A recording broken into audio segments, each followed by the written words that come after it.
మీరు ఇక్కడికే వస్తే బాగుంటుంది సార్, నేను ఆడుకొస్తే బాగుంటుంది సార్. నేరాలు ఘోరాలు జరుగుతాయి. రండి సార్. అది అదే ఎనర్జీ నాకు కావాలి సార్, అదే ఎనర్జీ. Hello sir. సార్ ఏంటి సార్ ఫీజు కొట్టేసిందా?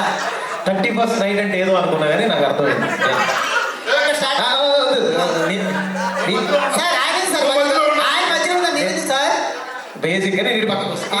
మన ఇద్దరి మధ్యలో అసలు ఎవరు ఉండకూడదు సార్, గాలి కూడా జరపడకూడదు. ఏంటండి అదే అక్కడ అక్కడ అదే ఉంది, ఇక్కడ అదే ఉందిరా.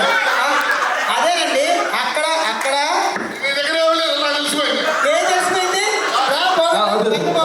అలా కాదు, ఊరికే మనం మాట్లాడుతుంది అట్లా కాకుండా అవన్నీ కాకుండా సార్. మీ favourite hero sir? Hero Prabhas. Prabhas ఒక్క అడుగు అది అడగండి సార్. ఒక్కసారి కాదు సార్, ప్రభాస్ గారి ఫ్యాన్ సార్ కాబట్టి ఏదో ఒక డైలాగ్ చెప్పండి. ఒక డైలాగ్ నేను చెప్తా. కట్అవుట్ చూసి కొన్ని కొన్ని నమ్మేయాలి డూడ్. ఈ డైలాగ్ చెప్పండి. కట్అవుట్ చూసి నమ్మేయాలి కొన్ని కొన్ని సార్. కట్అవుట్ చూసి నమ్మేయాలి కట్అవుట్ చూసి కొన్ని కొన్ని నమ్మేయాలి డూడ్ అంటే ఇప్పుడు ఎవరిని చూసి చెప్పారు? ఆన్సర్ ఇటు ఏ స్వాతి కనబడుతుంది, ఏం కనిపించలేదా? ఆయన శ్రీదేవి డ్రామా కంపెనీ ఫ్యాన్. అవునా సార్? తెలుసా మధు గారు? సార్ గ్రూప్ ఆఫ్ హోటల్స్ ఎండి. ఓ అవునా, మీద చాలా పని సార్. మీ కిచెన్ రూమ్ ఎక్కడుంది? Back side. బైక్ ఎక్కడుంది? లేదా మైక్ ఆయనకి ఇయ్యాలి మాట్లాడినప్పుడు. చెప్పు సార్. ప్రభాస్ గారు ఒక డైలాగ్ చెప్పించి శాంతి. నేను చెప్తారా? ఒక్క అడుగు స్టేజ్ ఎక్కారు ఏంటి సార్? ఒక్క స్టెప్ స్టెప్ నేను వేస్తాను, సార్ ఒక డైలాగ్ చెప్పండి సార్. డైలాగ్ ఒక్క అడుగు ఒక్కడు కాకుండా ఇంకేమన్నా వేరేది ఏమన్నా? ఛత్రపతిలో ఇంకేముందా?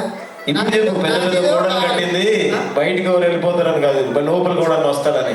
చల్లార్సిన డైలాగ్ గుర్తుందా సార్? లేదా సార్ మీకు నచ్చిన సాంగ్ ఏంటి? ప్రభాస్ గారు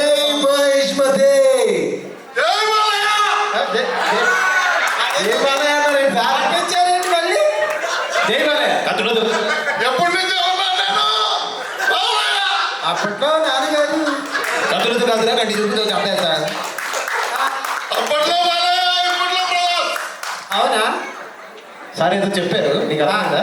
సార్ అప్పట్లో సిరిక్ సిమిత, ఇప్పట్లో మొమెంట్ కాదు. ఎవరు? శాంతి సార్. ఒక్క సాంగ్ పెట్టండి. అబ్బాయి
సార్